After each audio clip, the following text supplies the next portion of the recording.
Olá, meus irmãos. A paz do Mestre Jesus esteja com todos vocês.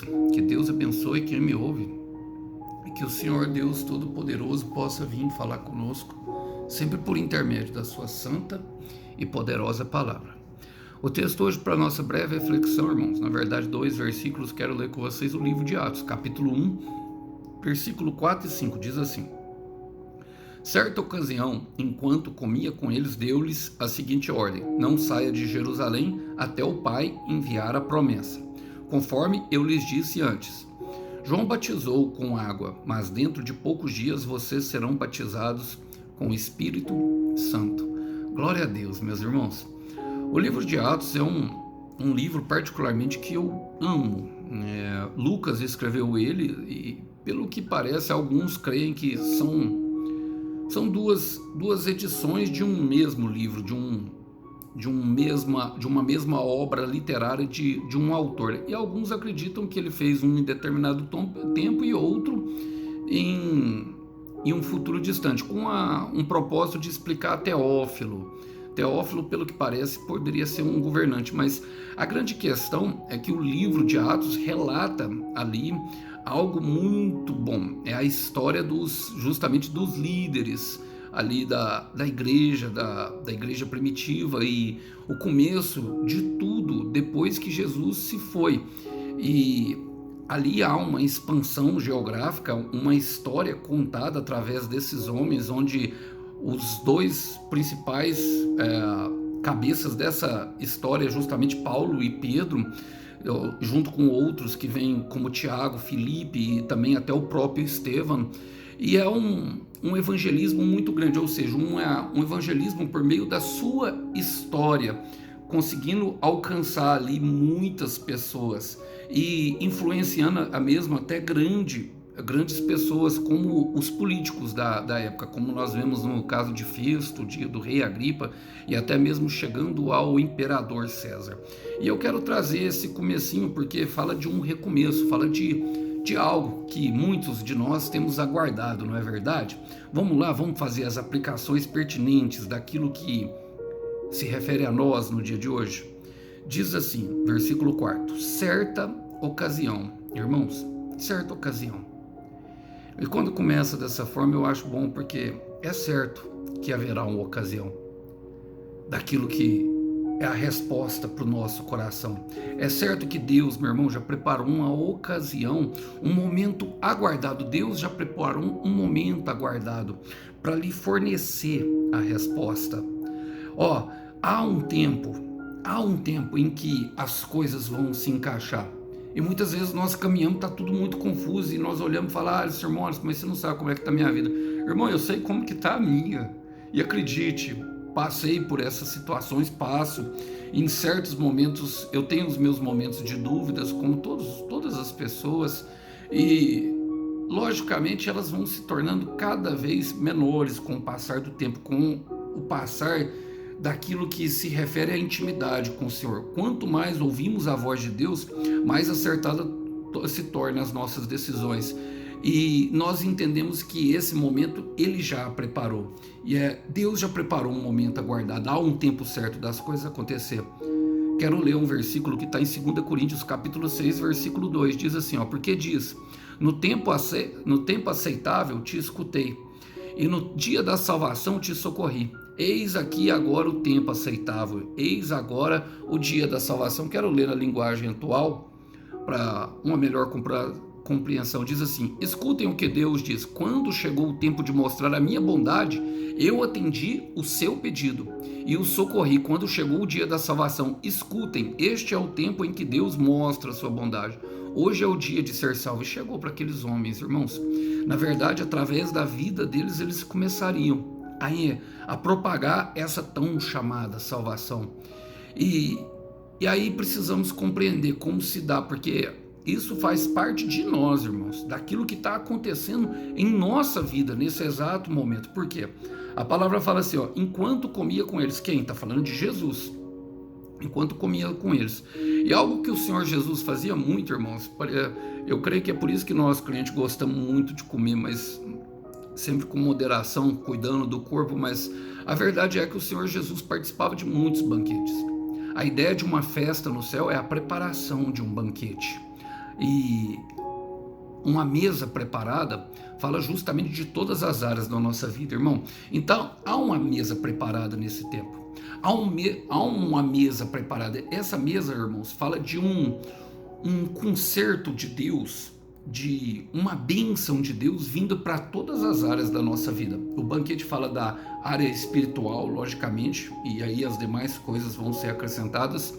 Da área sentimental, que eu sei que tem muitos procurando por uma restauração, por um companheiro, uma companheira, para a área psicológica, de pessoas que estão passando por turbulências mentais, porque Satanás tem atacado, da área financeira, da área familiar, do chamado, do ministerial, do trabalho, em todas as áreas. Irmão, o Senhor tem uma mesa preparada.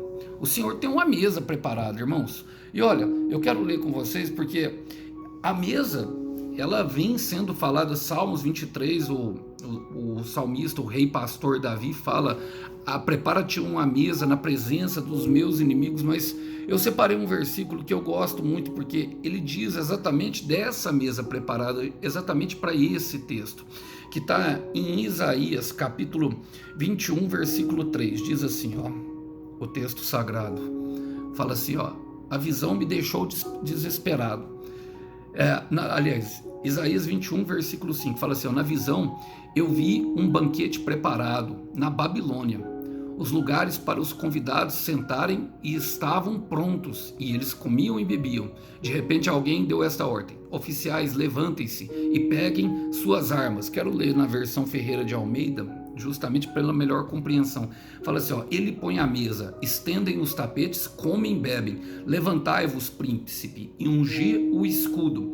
Ungir o escudo, levantai as armas, eles falam, ungir o escudo fala justamente da nossa fé, daquilo que os apóstolos, a partir daquele momento, teriam que desempenhar, irmãos. Como eu disse, eles teriam que viver o evangelho, o testemunho, o evangelismo deles seriam por meio de vida, avançariam a novas geografias, a novos espaços, eles teriam uma história para contar. Até então eles acompanhavam o Senhor Jesus fazendo todas as coisas, agora seria por meio deles, e isso exerceria uma influência muito grande.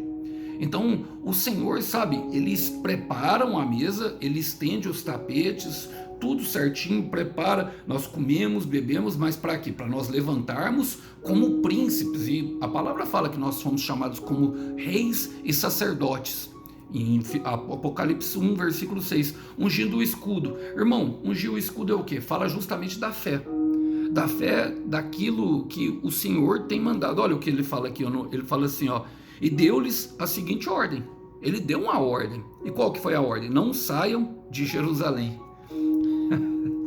Eu gosto dessa expressão de Jerusalém. Nós temos conversado muito dela, porque Jerusalém fala justamente do centro da vontade de Deus. E Deus tem uma vontade específica para cada um de nós, que se refere a uma vontade da nossa família, que vai refletir na nossa nação, que vai refletir na nossa vizinhança, que vai refletir na nossa cidade, que vai refletir na nossa nação. Quando Deus olha para nós, irmãos, quando Deus olha para cada um de nós, Ele não vê só o irmão Alisson, Ele não vê só os irmãos que estão, Ele vê através de nós a nossa família sendo alcançada. Muitas vezes nós pensamos, Alisson, mas eu sou o único crente aqui da minha casa. Irmão, eu passo por isso também. A minha família é até cristã, mas vinculada ao institucional.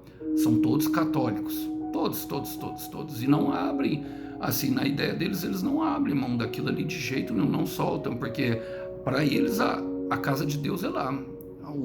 O conhecimento é limitado e vem através de outros homens. E eu não estou aqui para discutir, logicamente, religião. Cada um, meu irmão, crê naquilo que quer. Eu ainda, para mim, o caminho para o céu é o Senhor Jesus Cristo. E ele não está vinculado a nenhuma instituição, nenhuma mesmo, nenhuma placa de igreja. E a religião, ela tem uma forte tendência justamente a separar as pessoas. Agora, é necessário, irmão, entender que ficar no centro da vontade de Deus é justamente para esse propósito específico, porque desse propósito específico ele alcança a família, alcançando a família, ele alcança a vizinhança, os vizinhos, as pessoas que vêm e falam, não é aquele o fulano, sabe, não é aquela, nossa, mas parecia que estava tão ruim, estava todo endividado, e aí de repente há uma transformação de vida, há algo que acontece, irmão, é um de repente, a gente vai orando, sabe, fazendo a vontade de Deus, ficando no centro da vontade de Deus, quando vê, é uma explosão, é a descida do Espírito Santo que aconteceu com eles aqui. Então fique no centro da vontade de Deus, irmão, faça aquilo que Deus te chamou para fazer. Não importa se é na igreja, não importa se é numa fábrica, não importa se é no meio da sua família, não importa. Deus precisa tanto do diácono e do presbítero lá na igreja, do pastor lá na igreja, como do homem de Deus dentro da fábrica, o homem de Deus dentro da corretora de seguros, do homem de Deus, sabe, dentro do Uber pregando a palavra. Ele precisa, ele gosta e ele tem um chamado específico para cada um. Ele precisa de homens pregando a palavra. Se, irmão, você tiver um chamado aqui para pregar a palavra, sabe, nas plataformas, amém, sabe, mas obedeça ao chamado. Muitas pessoas seguem o chamado desviado, querendo serem vistos, e isso não é legal, isso não vai produzir o fruto necessário. O Senhor conhece o nosso coração e conhece as nossas intenções. Eu quero ler com vocês Provérbio 19, versículo 21. Diz assim: muitos são os planos do coração do homem, mas os propósitos do Senhor, esse prevalecerá. E é justamente isso que eu estou falando. Há um propósito, sabe? Fiquem em Jerusalém. Até quando, irmão? Tem um momento, tem um tempo. Até o Pai enviar a promessa. Tem muitos esperando a promessa, querendo viver a promessa. E a promessa realmente, irmão, é algo que traz alegria para o nosso coração. Quando pensamos na promessa, um sinal de que é uma promessa é que nós somos atacados. Nós normalmente vamos ter dois pensamentos sobre as promessas. Um pensamento que é os dardos inflamados de Satanás, que trazem bastante angústia para nós, que nós pensamos coisas ruins sobre o alvo da promessa e aquilo que Deus prometeu, aquilo que realmente é, irmãos, o que é bom, porque Deus é bom. Olha, Deus, se prometeu algo para você, meu irmão, eu quero te falar para você, meu irmão, descansa o coração. Deus não é menino e vai te colocar numa fria. Jamais, jamais, jamais. Eu quero ler para vocês e entender por quê. Porque até nós temos que ficarmos no centro da vontade do Senhor, porque há um tempo certo de acontecer. Quando esse tempo acontece, entenda, há uma luta até mesmo nossa com Deus, justamente com referência a isso. Olha o que diz eu quero ler com vocês um texto que está em Isaías capítulo 55, versículo 11, que fala justamente dessa promessa. Fala assim, ó: assim será a palavra que sair da minha boca. Ela não voltará para mim vazia, antes fará tudo o que apraz e prosperará muito naquilo para que enviei. Quero ler na versão atual. Diz assim, ó: assim também a ordem que eu dou não volta sem ter feito o que eu quero. Esse é o Senhor falando. Ela cumpre tudo o que eu mando e o final é de paz, de prosperidade. Irmãos, ela vem para prosperar a nossa vida. Essa é a promessa de Deus. Deus, ele é bom. Deus é bom o tempo todo Deus é bom. Eu quero repetir isso, meu irmão. Deus é bom. E eu quero repetir isso para que entre no coração de alguém, porque eu creio que eu estou pregando para alguém aqui que está com dúvida de que a promessa é boa. Está olhando para a circunstância, está andando por vista, não aprendeu a andar por fé. Satanás está maquiando, está usando a mente, trazendo perturbação, trazendo cansaço para o coração, fazendo desacreditar de Deus, de que uma promessa, de que ele daria uma promessa ruim. Irmão, é muito maior do que você pensa.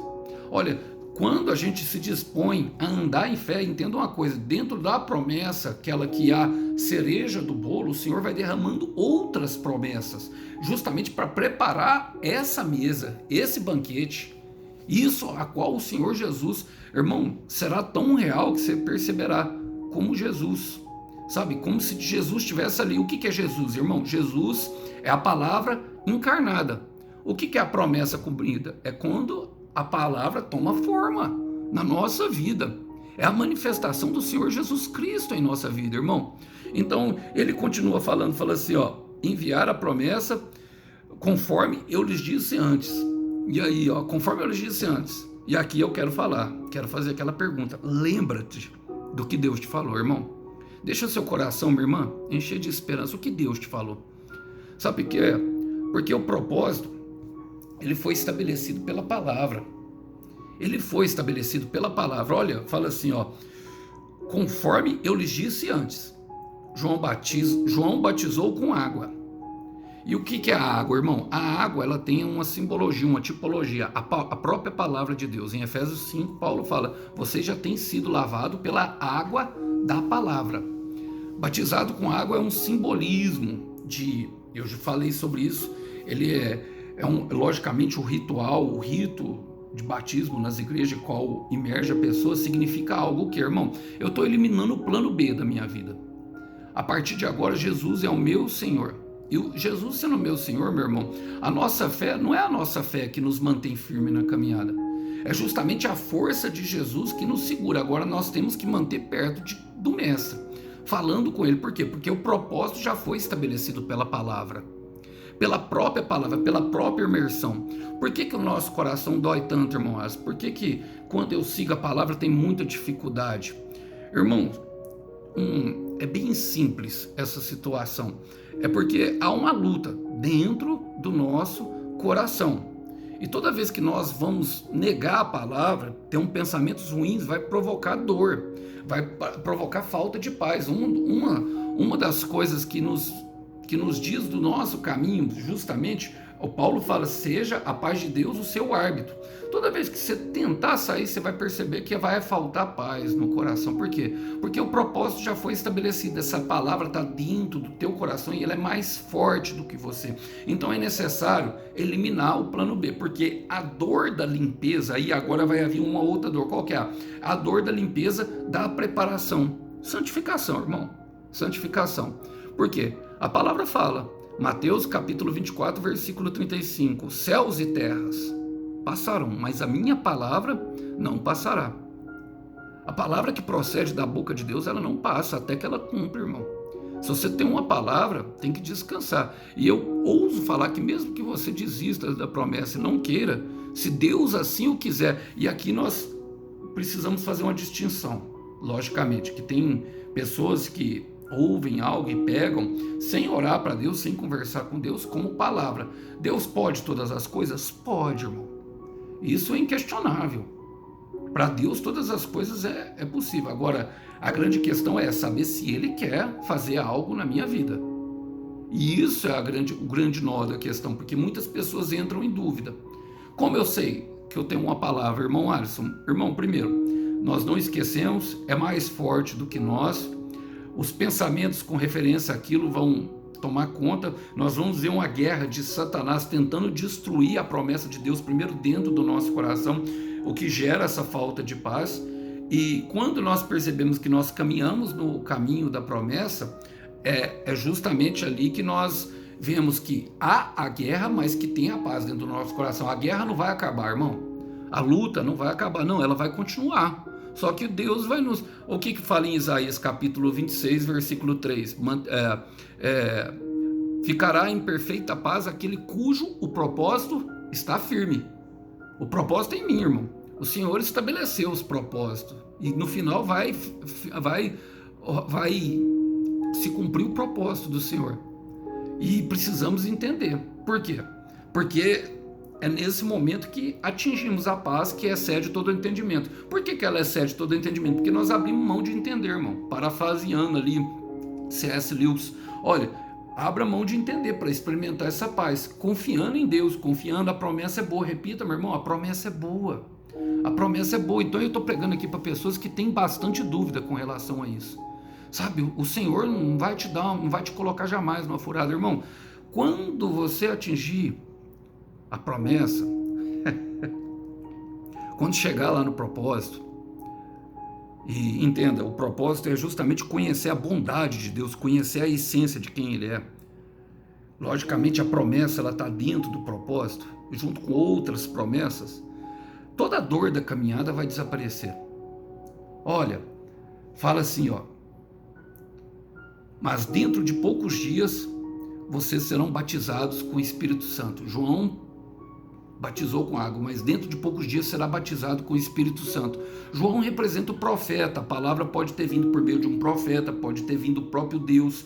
O Senhor pode ter te dado um sonho, pode ser uma palavra, qualquer coisa. Mas depois é necessário que haja isso aqui, ó. Dentro de poucos dias, desde quando nós caminhamos na palavra, a unção do Espírito Santo vem, meu irmão. A unção do céu, ó, a unção do céu será derramada para completar a missão. Eu quero repetir isso. A unção do céu será derramada para completar a missão, irmão. E aí é que eu me lembro, e aqui eu quero terminar. Por quê? Porque Paulo fala, Filipenses capítulo 1, versículo 6. Aquele que, estou convencido que, aquele que começou, quem é aquele? É o próprio Senhor Jesus. Começou a boa obra na sua vida, é fiel para terminá-la e completá-la antes da vinda de Cristo Jesus. Haverá uma completude, meu irmão, é nesse momento que eu tenho a leve impressão que a missão vai ser concluída.